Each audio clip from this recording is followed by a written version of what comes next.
Hi, my name's Anora Densmore. I'm co-owner of Aurora Essentials and Densmore Wellness, a silver leader with Young Living, and by the end of 2019, I'll officially be a certified holistic nutritionist. I'm currently a student at Idaho State University, a work-from-home mother of two crazy athletic teenagers, an Air Force veteran, and wife to an Air Force retiree. I have a passion to educate my friends, family, and anyone else who will listen about true wellness, nutrition, healing from the root, and living above the wellness line. I truly believe that God created our bodies with the ability to heal themselves when given what they need and protected from what they don't.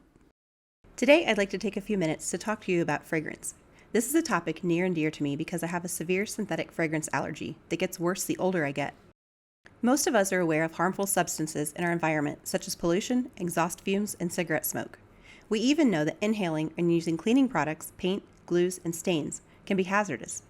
But it doesn't occur to most that many people report adverse reactions to sweet-smelling perfumes, air fresheners, and other fragranced products. Then again, most people don't realize that fragrances contain various chemicals that are considered toxic. After all, scented products are generally perceived as pleasant, a harmless means of self-expression, and certainly not a significant health concern, right? Perfumes used to be made from natural ingredients like flowers and herbs.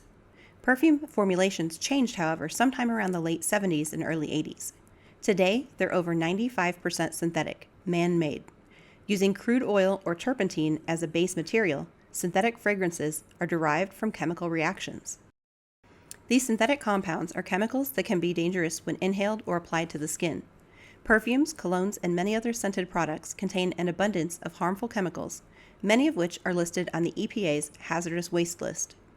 They also include numerous carcinogenic chemicals, neurotoxins, respiratory irritants, solvents, aldehydes, and hundreds of untested and unregulated petrochemicals, phthalates, which can act as hormone disruptors, and much more.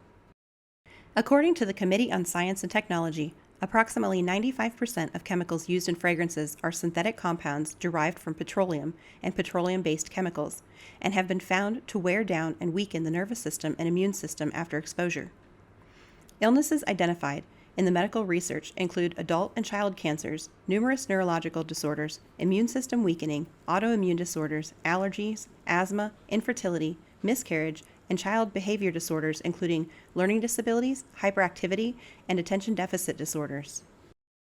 Furthermore, a study performed by the EPA identified volatile organic compounds in consumer products and found that numerous chemicals commonly used in fragrance products, including acetone, benzaldehyde, benzyl acetate, benzyl alcohol, camphor, ethanol, ethyl acetate, methylene chloride, and many others, when inhaled, caused central nervous system disorders, dizziness, nausea, incoordination, slurred speech, drowsiness, irritation to the mouth, throat, eyes, skin, lungs, and GI tract, kidney damage, headaches, respiratory failure, fatigue, and other symptoms and illnesses.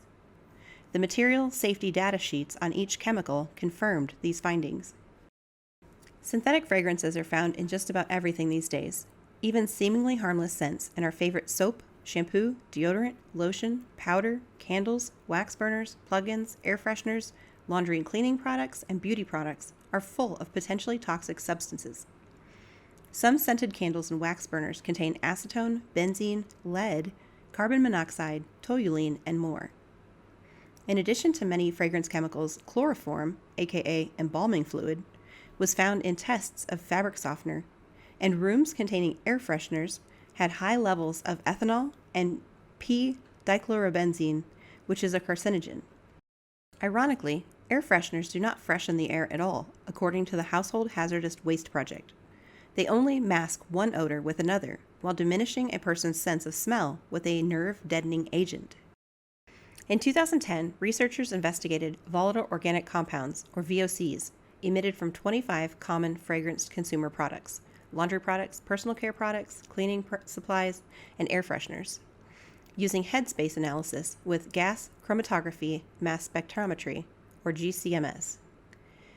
The analysis found 133 different VOCs emitted from the 25 products tested, with an average of 17 VOCs per product. Of these 133 VOCs, 24 are classified as toxic or hazardous under U.S. federal laws, and each of the 25 products tested emitted at least one of these toxic or hazardous compounds. How can this happen? Manufacturers use chemicals to cheaply recreate a desired scent. They're not required to disclose any ingredients in cleaning supplies, air fresheners, or laundry products, all of which are regulated by the Consumer Product Safety Commission. Neither these nor personal care products, which are regulated by the Food and Drug Administration, are required to list ingredients used in fragrances, even though a single fragrance in a product can be a mixture of up to several hundreds of ingredients. The fragrance industry is primarily self-regulated, and compliance with recommendations are voluntary and rarely monitored. Furthermore, more than 80% of the chemical ingredients in these products have never been tested for safety, and the ones that have been tested have only been tested minimally. The ingredients of fragrances are considered trade secrets of the manufacturer. The fragrance industry has traditionally been a very secretive industry, and for decades, secrecy was required to protect fragrance formulas from being copied by others. Fragrance formulas are considered trade secrets and do not have to be revealed to anyone, including regulatory agencies. The secrecy of the industry has led to tremendous problems in terms of regulation, monitoring, and the impact on those that have reactions to fragrance. Cosmetic regulations state that within 10 days after a product goes on the market, a list of ingredients must be provided. Fragrance is considered a specific ingredient, and therefore no disclosure of the potentially hundreds of chemicals in that fragrance are required to be labeled. This means that manufacturers are allowed to clump all of their scented ingredients together and list them as just fragrance, versus having to individually cite all of the chemicals involved. Who does this affect? For many people, breathing in fragrances from perfumes, colognes, cleaners, personal care products, air fresheners, candles, plug-ins, and wax burners can just be a little annoying. But for a growing number of others, myself included, these smells, technically labeled emissions of volatile organic compounds, can be a form of torment that throws our bodies into reactive overdrive. One whiff of a chemical cocktail can result in a vast array of debilitating symptoms. For myself, this means an instant migraine straight up the back of my neck and head. I've even had times where I've felt the headache before I smelled the fragrance. That's how fast it hits me. If I'm exposed for any length of time, like sitting in a church service or graduation, walking through a department store, using a public bathroom with automatic air freshening sprays, or in many offices and schools who now use wax burners and plug-ins, this is followed by burning eyes, a runny nose, and a sore throat. Exposure to fragrances can exacerbate several health conditions too. By design, fragrances are composed of materials that quickly get into the air. Once in the air, materials pose serious health concerns for many people with asthma, allergies, migraines, chronic lung disease, and other health conditions. Surprisingly, this includes millions of people. According to the CDC, 1 in every 13 Americans has asthma. Asthma is a serious respiratory disorder that can constrict and cause swelling of the airways, and more than 25 million Americans have it. The Institute of Medicine placed fragrance in the same category as secondhand smoke in triggering asthma in adults and school-aged children. And up to 72% of asthmatics report that their asthma is triggered by fragrance. Asthmatics and others that are negatively impacted by fragrance often have difficulties working, obtaining medical care, and going about activities of daily living because of other people's use of scented products.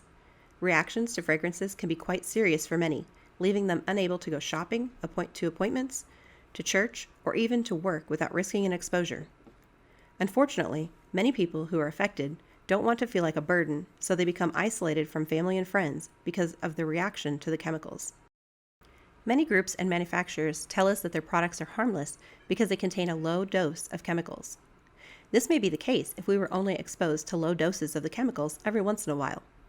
What we need to take into account, though, is simultaneous exposure to multiple products for long periods of time and the bioaccumulation that happens in our bodies.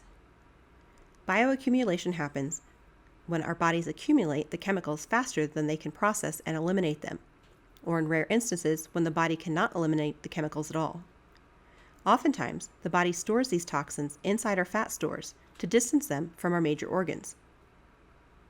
Carrie Lowenhers, an industrial hygienist for the New York Committee for Occupational Safety and Health, said that even if the general population isn't likely to immediately suffer acute effects from exposure to fragrances, there are long-term chronic health effects connected to these chemicals that we don't fully understand yet. What about those frequent or occasional unexplained headaches, dizziness, fatigue, sore throats, stuffy noses, or lowered immunity? Could these be caused by the chemicals in our environment? You bet. An article published by the American Lung Association said that synthetic fragrances are capable of causing a number of diseases, many of which a person may not equate to the fragranced product. Fragrances are a frequent trigger of migraine headaches and can be a trigger of allergies and asthma too. Furthermore, fragrance chemicals can be present even if there's no apparent odor. Fragrance materials used to mask odors may compete with olfactory receptors so that neither they nor the material they are masking are perceived. The olfactory system is also unable to detect the same odor at the same level for a long period of time, so continued exposure to fragrances results in less acute detection of the scent. Did you know that your olfactory system, your sense of smell, is connected to numerous areas of the brain, including the amygdala, thalamus, hypothalamus, hippocampus, brainstem, retina, and auditory cortex? Have you ever noticed that when you wear the same perfume, spray the same air freshener, or burn the same candle, you don't feel like the scent is as strong as it used to be? Take a break, go scent-free for a while, and see how your olfactory system responds. There are many products on the market now that are unscented. Just be sure to still read the ingredients list, because you'd be surprised at the products that are marketed as unscented that still have fragrance in the ingredients list. Unfortunately, you can't always trust the other terms on the ingredients list either. Ingredients such as natural and even essential oils can actually still be synthetic fragrances. For example, did you know that there is twice as much lavender essential oil sold each year than is actually produced? This means that at least half of all lavender essential oil on the market is adulterated or made in a lab. This brings me to my last point. It may be a bit time-consuming, but you really have to research the companies of the products you use the most.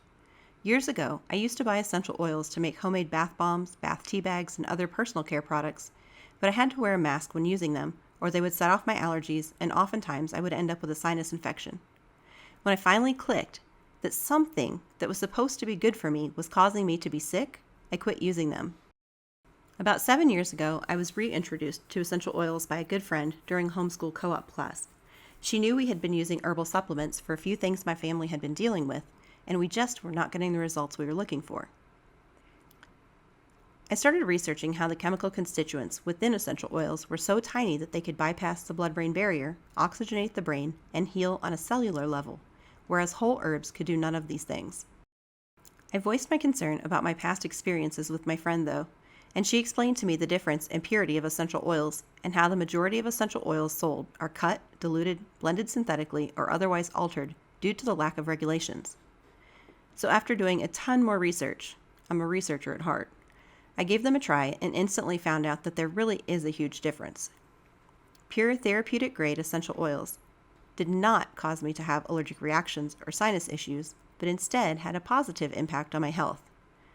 So my suggestion to you is to know your company, their integrity, their business practices, their why. Also get to know your farmer. Do they use beyond organic practices, give more than they take, nurture the environment? It all matters. Our whole family has been to one of our company's lavender farms, and my daughter and I had the privilege of visiting one of our tree farms this past summer. The best part is that anyone can visit, and I'm trying to plan a group trip to one of the Utah farms this spring. If you care about your own health and the wellness of your current and future loved ones, you'll take the time to research the best, for yourself and them. You must take care of yourself before you can take care of others, and so you can fulfill the purpose God has for you. If you have any questions or concerns, please feel free to reach out via text, email, or social media.